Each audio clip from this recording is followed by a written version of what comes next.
Hello everyone, welcome to our channel crack the exam. तो हम continue करेंगे अपना lecture number second of accounting. ठीक है, तो पहला पार्ट अपलोड हो चुका है, ये पार्ट नंबर 2 है। तो टॉपिक का नाम था इंट्रोडक्शन ऑफ अकाउंटिंग। तो आज हम पढ़ेंगे ऑब्जेक्टिव ऑफ अकाउंटिंग। अगर कोई भी डाउट होगा तो प्लीज कमेंट सेक्शन में डाल दीजिएगा। ठीक है, तो स्टार्ट करें ऑब्जेक्टिव ऑफ अकाउंटिंग। तो फर्स्ट ऑब्जेक्टिव अकाउंटिंग का क्या है? To maintain systematic record. क्या है? To maintain systematic record. एक चीज बताती हूँ, जो बच्चे थ्योरी वाले हैं, ठीक है, क्लास 11th वाले, ऑब्जेक्टिव और एडवांटेजेस मैक्सिमम सेम है। ठीक है, फर्क है जब भी ऑब्जेक्टिव आता है उसके पीछे टू लगता है और एडवांटेजेस सेम है। ठीक है, वही है, पर टू मत लगाना, हेल्प्स लिख देना, हेल्प्स टू मेंटेन, पीछे वर्ड लगा देना, helps to maintain systematic record, help to a certain profit and loss. ऐसे ऐसे करके वो एडवांटेज बन जाएगी या इंपॉर्टेंस बन जाएगी, और ऑब्जेक्टिव कहाँ से शुरू होगा? टू, दोनों सेम है। ठीक है, तो पहला क्या बोल रहा है, और ऑब्जेक्टिव वालों के लिए तो, एमसीक्यू वालों के लिए तो मेन मेन लाइंस याद रखो। ठीक है, टू मेंटेन सिस्टमैटिक रिकॉर्ड कैसे? कल मैंने पढ़ाया था 7 स्टेप्स ऑफ अकाउंटिंग, तो याद है थर्ड स्टेप? फर्स्ट क्या पढ़ा था कि आइडेंटिफाई करना कि वो ट्रांजेक्शन बिजनेस की है या नहीं। फिर दूसरा, वो पैसों की टर्म में है या नहीं। थर्ड, हम क्या करते थे जब ट्रांजेक्शन पता चल गई ये पैसे और बिजनेस की है, तो कहाँ लिखते थे उसको? जर्नल में। तो एक प्रॉपर रिकॉर्ड बन जाता था कि जैसे कैश बुक में, जर्नल में, लेजर में एक प्रॉपर रिकॉर्ड बन जाता है। तो वही ऑब्जेक्टिव अकाउंटिंग का कि इसमें क्या है, सिस्टमेटिक रिकॉर्ड है। ठीक है, एग्जाम्पल जैसे कैश बुक, वो कैश के बारे में बताएगा, जर्नल में सारी एंट्रीज होंगी, जर्नलाइजिंग कहते थे, लेजर में सारी सेपरेट अकाउंट बनता है, तो पोस्टिंग होती थी इसमें। First objective. दूसरा objective, to ascertain profit and और लॉस। अभी कल पढ़ाया था फाइनेंशियल स्टेटमेंट। ठीक है, फाइनेंशियल स्टेटमेंट जो लास्ट में बनती है उसमें दो चीजें होती हैं, एक क्या, इनकम स्टेटमेंट, और दूसरी कौन सी, पोजीशन स्टेटमेंट। इनकम स्टेटमेंट में क्या बनता था, क्या बताता है, प्रॉफिट हुआ या लॉस। और उसको बताने के लिए हमारे पास कौन सा था, ट्रेडिंग अकाउंट या प्रॉफिट एंड लॉस अकाउंट। और ट्रेडिंग अकाउंट बताना मुझे, ट्रेडिंग अकाउंट क्या बताता है, ग्रॉस प्रॉफिट या ग्रॉस लॉस। और प्रॉफिट और लॉस अकाउंट क्या बताता है, नेट प्रॉफिट और नेट लॉस। तो इससे हमें, अकाउंटिंग से हमें यह भी पता चलता है कि प्रॉफिट हुआ या लॉस हुआ। और दूसरी स्टेटमेंट कौन सी थी, पोजीशन स्टेटमेंट। तो वही ये असर्टन करता है फाइनल पोजीशन, और वो कौन बताता था, बैलेंस शीट। ठीक है, तीन तो पता चल गए, वही स्टेप से, सारा कुछ उसी स्टेप से और कहीं से भी एक्स्ट्रा नहीं है। ठीक है, तो अब देखो फोर्थ पॉइंट, लास्ट हमने पढ़ा था कि जब हमने क्या कर दिया था, एनालिसिस एंड इंटरप्रिटेशन। उसके बाद जो अकाउंटिंग इन्फॉर्मेशन थी वो यूजफुल थी किसको, यूजर को। जो इन्फॉर्मेशन मिली कि कंपनी क्या है, लॉस में या प्रॉफिट में है, वो किसको बताते थे, यूजर को। एक्सटर्नल या इंटरनल, जैसे मैनेजमेंट, बाहर क्रेडिटर है, डेटर्स है, उन सबको बताना। ठीक है, और fifth, to facilitate decision making. अब उससे देखो, उससे क्या होता था कि हमें क्या पता चलता था कि एग्जाम्पल जैसे कॉस्ट कंट्रोल की बात कर रहे हैं, अब हमें ये पता चल गया कि जब हमने लास्ट में सब कुछ निकाल दिया कि हमें इस साल इतना प्रॉफिट या इतना लॉस हुआ, सपोज करो कि लॉस हुआ, तो हम क्या करें, हम अपनी कॉस्ट को कैसे कंट्रोल करें, क्या करें कि हमें आगे क्या हो, फर्दर फ्यूचर में क्या हो, प्रॉफिट हो। तो ये डिसीजन में भी हेल्प करता है कि ऐसा स्ट्रेटजी लाएंगे कंपनीज में या जो भी है उसमें, ऐसी चीज लाएंगे तो आगे हमें क्या होएगा, प्रॉफिट। ठीक है, तो ये डिसीजन में भी हेल्प करता है कि क्या करें क्या ना करें। और six objective, to safeguard business assets. अब एसेट्स क्या होते हैं, एसेट्स अभी कल जो आएगी ना वीडियो, वो होगी टर्म्स पे, तो उसमें एसेट्स अच्छे से बताऊंगी, अब थोड़ा शॉर्ट में समझ लो। एसेट्स वही चीज है जिसकी कोई इकोनॉमिक, जिसकी कोई पैसे वाली वैल्यू होती है। ठीक है, जैसे कंपनी में मशीन्स हैं, वो भी एसेट्स है। जिस कंपनी, जो कंपनी जिस जगह पे है, लैंड, वो भी क्या है, एसेट्स है। ठीक है, कोई भी चीज जिसकी इकोनॉमिकल वैल्यू होती है उसको क्या कहते हैं, एसेट। ठीक है, जो कंपनी के रिलेटेड है।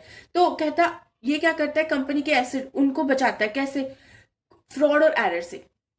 ठीक है, अगर हमें प्रॉपर रिकॉर्ड होगा तो हमें पता चल जाएगा हमारी कंपनी में कितने एसेट्स हैं, कि क्या है क्या नहीं। तो इससे फ्रॉड, मिसयूज और एरर को भी प्रिवेंट किया जाता है। तो ये ऑब्जेक्टिव है, क्या क्या, सिस्टमेटिक रिकॉर्ड, प्रॉफिट और loss, financial position, information to user, decision making का हेल्प करता है, और बिजनेस एसेट को सेफ गार्ड करता है। ठीक है, सिमिलरली अब हम पढ़ते हैं एडवांटेजेस ऑफ अकाउंटिंग। ये मैंने ऑलरेडी पढ़ा दी है, लेकिन फिर भी एक बार थोड़ा थोड़ा पढ़ लेते हैं। फर्स्ट क्या, सिस्टमेटिक रिकॉर्ड ऑफ ट्रांजेक्शन, वही बताया मैंने, टू को हटा दो तो सेम है। सेकेंड क्या, डिटर्मिनेशन ऑफ प्रॉफिट और लॉस, एक्सप्लेन करने की जरूरत नहीं है दोबारा।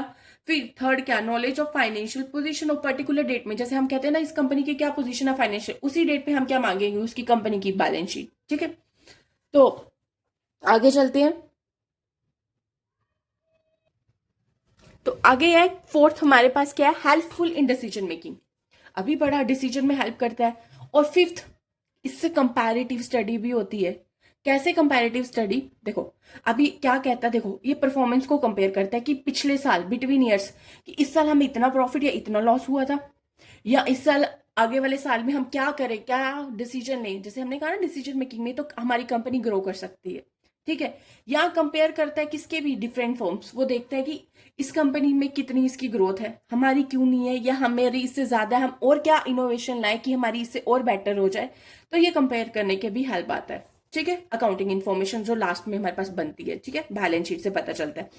और six, help in raising finance, क्या फाइनेंस को रेज करने में भी हेल्प करता है। कैसे, देखो अगर हमारे पास प्रॉपर अकाउंटिंग रिकॉर्ड होगा ना, तो हमें क्या होगा, लोन लेने में भी क्या हो जाएगी आसानी, इन्वेस्टमेंट करने में भी क्या हो जाएगी आसानी। और जब भी बैंक ने कंपनी को लोन देना है ना, वो फाइनेंशियल स्टेटमेंट पे ही रिलाई करता है, मतलब बैलेंस शीट उनको देखते हैं कि इस कंपनी को प्रॉफिट हो रहा है या लॉस हो रहा है। तो ये क्या करेगी, रेस फाइनेंस करने में भी हेल्प करेगी, ठीक है।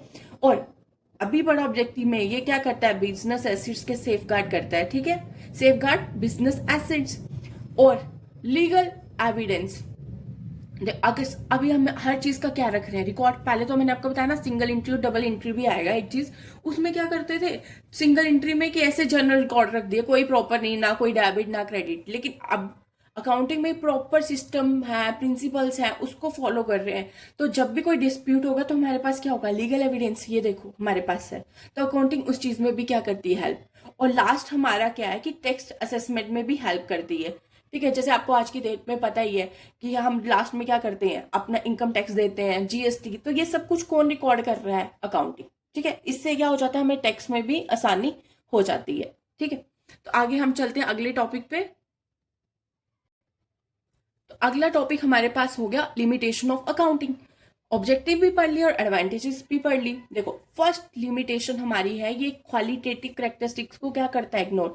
7 स्टेप्स याद है ना, मैंने कहा था ये सिर्फ कौन सी देखता है, मॉनिटरी, ठीक है। It records only monetary information, लेकिन क्वालिटेटिव जैसे इंप्लॉय का स्किल ये रिकॉर्ड नहीं करेगा। तो ये इसकी लिमिटेशन है कि क्वालिटेटिव कैरेक्टरिस्टिक्स को ये रिकॉर्ड नहीं करता। और सेकेंड लिमिटेशन, ये किस पे बेस्ड है, हिस्टोरिकल कॉस्ट।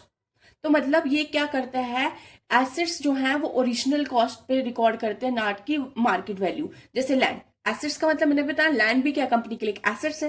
तो लैंड वैल्यू इंक्रीजेज, आपको पता है आज की डेट में जो जगह की वैल्यू है वो क्या है, ज्यादा, लेकिन इसको शो नहीं कर रहा अकाउंटिंग में। जो पुरानी जितने की खरीदी, अगर 50,000 की खरीदी थी तो 50,000 के बेस पे चल रहा है, लेकिन आज की डेट में क्या पता उसकी कीमत 50 लाख हो या 5 लाख हो, कुछ भी। तो ये अकाउंटिंग की सबसे बड़ी लिमिटेशन है कि किस पे बेस्ड है, हिस्टोरिकल कॉस्ट, जो पहले की ली है अभी तक वही चल रही है, नई वैल्यू को ये इग्नोर कर रहा है। Third, possibility of window dressing. अब विंडो ड्रेसिंग क्या होता है, आपको पता है ना, लड़कियों में ज्यादा होता है कि जैसे ना शॉपिंग करने चल जाती हैं, ठीक है, तो क्या करती है वो, ये देखती हैं, ये दुकान पे देखती रहती हैं दूर से, लेना नहीं, सिर्फ पूछते हैं भैया इसका क्या प्राइस है, इसका क्या प्राइस है, ये सब कुछ, उसको कहते हैं विंडो ड्रेसिंग। तो वैसे ही अकाउंट्स में, अकाउंट्स को क्या करते हैं कि हम मैनुपुलेट कर सकते हैं कि हम कंपनी की क्या बता सके बेटर पोजीशन। तो मतलब मैनुपुलेट किसको करना, बैलेंस शीट को। हम अपने अकॉर्डिंग बैलेंस शीट को लास्ट में क्या कर सकते हैं, मैनुपुलेट। तो one of the limitation of the accounting. अब वही कि अकाउंटिंग पूरी एग्जैक्ट नहीं है, क्योंकि ये एक एस्टिमेट है, ठीक है, फोर्थ लिमिटेशन ये। और फिफ्थ हमारे पास ये आती है, ये एक कोई भी रियल इंफॉर्मेशन नहीं देता। क्यों, क्योंकि देखो रियल इंफॉर्मेशन का मतलब जैसे ऊपर बढ़ाया, अगर रियल इंफॉर्मेशन आज की डेट में चाहिए तो जो लैंड की वैल्यू आज है तो वही रिकॉर्ड होनी चाहिए, लेकिन ये किस पे डिपेंड है, हिस्टोरिकल कॉस्ट पे। तो ये अनरियलिस्टिक इंफॉर्मेशन देता है, ठीक है। तो ये 5 लिमिटेशन पड़ी। और आगे पढ़ते हैं हम क्वालिटेटिव कैरेक्टरिस्टिक्स ऑफ अकाउंटिंग। तो हमारे पास 4 है। एक, देखो फर्स्ट क्या है कि हमें इंफॉर्मेशन जो होती है एक्यूरेट और ट्रस्ट वर्दी चाहिए। मतलब हमारे पास जो है अकाउंटिंग की इंफॉर्मेशन वो क्या होनी चाहिए, एक्यूरेट और ट्रस्ट वर्दी। तो मतलब क्या है कि जो अकाउंटिंग की इंफॉर्मेशन है वो क्या होनी चाहिए, एक्यूरेट या ट्रस्ट वर्दी। मतलब वो हमारे पास क्या होनी चाहिए, रिलायबल होनी चाहिए, ठीक है। तो फर्स्ट हमारी क्वालिटेटिव कैरेक्टरिस्टिक में ये आता है कि जो भी अकाउंटिंग की इंफॉर्मेशन है वो क्या होनी चाहिए, एक्यूरेट और ट्रस्ट वर्दी। कि जो इन्वेस्टर उस पर पैसा लगा रहे हैं, जो बैंक हमें लोन दे रहे हैं, वो क्या हो, उनको क्या हो जाए, ट्रस्ट हो जाए कि जो इन्फॉर्मेशन ये कंपनी दे रही है वो एक्यूरेट है, ठीक है। और सेकंड क्वालिटेटिव कैरेक्टरिस्टिक्स हमारे पास आता है रेलिवेंस। देखो, जो अकाउंटिंग इन्फॉर्मेशन हमें लास्ट में मिली ना 7th स्टेप में, जो हम यूजर को देते हैं, वो इन्फॉर्मेशन क्या होनी चाहिए, यूजफुल होनी चाहिए डिसीजन मेकिंग के लिए, कि मतलब वो इन्फॉर्मेशन रेलिवेंट होनी चाहिए, ये नहीं कि इरेलीवेंट चीजें आपने दे दी। ठीक है, तो उससे क्या होगा, डिसीजन में कंपैरिजन करने में क्या हो जाएगा, हेल्पफुल हो जाएगा। ठीक है, वही थर्ड हमारा क्या है, कंपैरेबिलिटी। मतलब हम क्या करते हैं, फाइनेंशियल स्टेटमेंट को कंपेयर करते हैं। लास्ट में मैंने बताया था ना, देखो कि बिटवीन डिफरेंट ईयर, कि इस साल क्या हुआ, उससे पिछले साल क्या हुआ, या फिर हम डिफरेंट फॉर्म्स का कंपैरिजन करते हैं कि इस फॉर्म में क्या हो रहा है या दूसरी फॉर्म में क्या हो रहा है। तो अकाउंटिंग इन्फॉर्मेशन उसमें भी हेल्पफुल है। ये इसका क्वालिटेटिव कैरेक्टरिस्टिक्स है। और फोर्थ क्वालिटेटिव कैरेक्टरिस्टिक क्या है, ये अंडरस्टैंडेबल होना चाहिए, कि आप अकाउंटिंग इन्फॉर्मेशन क्या होनी चाहिए, ऐसी होनी चाहिए कि यूजर को इजिली अंडरस्टैंड हो जाए। मतलब प्रॉपर हेडिंग दे दो, प्रॉपर क्लासिफिकेशन दे दो। ठीक है, तो हमने पढ़ा कि 4 क्वालिटेटिव कैरेक्टर है। पहला क्या, कि हमारे पास क्या होना चाहिए, रिलायबल, जो इन्फॉर्मेशन है वो ट्रस्टवर्दी और एक्यूरेट होना चाहिए। दूसरा, जो इन्फॉर्मेशन है वो रेलिवेंट होनी चाहिए, ताकि हम उससे क्या कर सके, डिसीजन ले सके। थर्ड, कि जो इन्फॉर्मेशन है उसको कंपेयर कर सके, ताकि हम फाइनेंशियल स्टेटमेंट जो है डिफरेंट ईयर्स और डिफरेंट फॉर्म के बीच कंपेयर कर सके। और लास्ट हमने पढ़ा अंडरस्टैंडेबिलिटी, कि अकाउंटिंग इन्फॉर्मेशन इतनी इजी होनी चाहिए, इतनी प्रॉपर लैंग्वेज में लिखी चाहिए, तो यूजर है उसको इजी तरीके से वो क्या हो जाए, अंडरस्टैंड। ठीक है, और उस आगे वाला टॉपिक है कि हमारे पास अकाउंटिंग की कितनी ब्रांचेस है। ऐसे तो बहुत सारी है, लेकिन ब्रॉडली 3 है, इसके अलावा भी है। ठीक है, लेकिन ब्रॉडली 3 है। फर्स्ट कौन सी, फाइनेंशियल अकाउंटिंग, जो हम पढ़ रहे हैं क्लास 11th में, यही है। और जो एमसीक्यूज आते हैं ना मैक्सिमम, वो भी फाइनेंशियल अकाउंटिंग से ही मेजॉरिटी आते हैं। ठीक है, तो फर्स्ट क्या है, फाइनेंशियल अकाउंटिंग। इसमें हमने क्या पढ़ना है, फाइनेंशियल स्टेटमेंट। अब मैंने कितनी बार बता दिया कि क्या रूल है, याद रखो। पहला क्या, जर्नल, जर्नल के बाद क्या बनता है, लेजर, लेजर के बाद क्या, ट्रायल बैलेंस, और ट्रायल बैलेंस के बाद क्या बनती है, फाइनेंशियल स्टेटमेंट, जिसमें 2 चीजें आती हैं, क्या, इनकम स्टेटमेंट और पोजीशन स्टेटमेंट। तो इनकम स्टेटमेंट में 2 चीजें हैं, क्या, trading and profit and loss account, और उसके साथ पोजीशन स्टेटमेंट क्या आती है, बैलेंस शीट। तो मतलब फाइनेंशियल स्टेटमेंट में 3 चीजें, trading account, profit and loss account और बैलेंस शीट। तो ये सब कुछ किसके अंदर पढ़ेंगे हम, फाइनेंशियल अकाउंटिंग के अंदर। और सेकंड, कॉस्ट अकाउंटिंग, तो हमें ये क्या बताती है कि जो हम प्रोडक्शन कर रहे हैं उसकी कॉस्ट क्या होनी चाहिए, उसके साथ डील करता है। और थर्ड वाली हमारी आती है मैनेजमेंट अकाउंटिंग। मतलब ये हेल्पफुल है, कि मैनेजमेंट को बताता है कि क्या डिसीजन लेना है, डिसीजन मेकिंग में हेल्पफुल है मैनेजमेंट में। ठीक है, तो ये 3 ब्रांचेज है। अगर ये हमारी इंट्रोडक्शन ऑफ अकाउंटिंग थी आज के लिए। तो अगर कोई भी डाउट है तो प्लीज कमेंट सेक्शन में डाल दीजिएगा। ठीक है, thank you everyone for watching.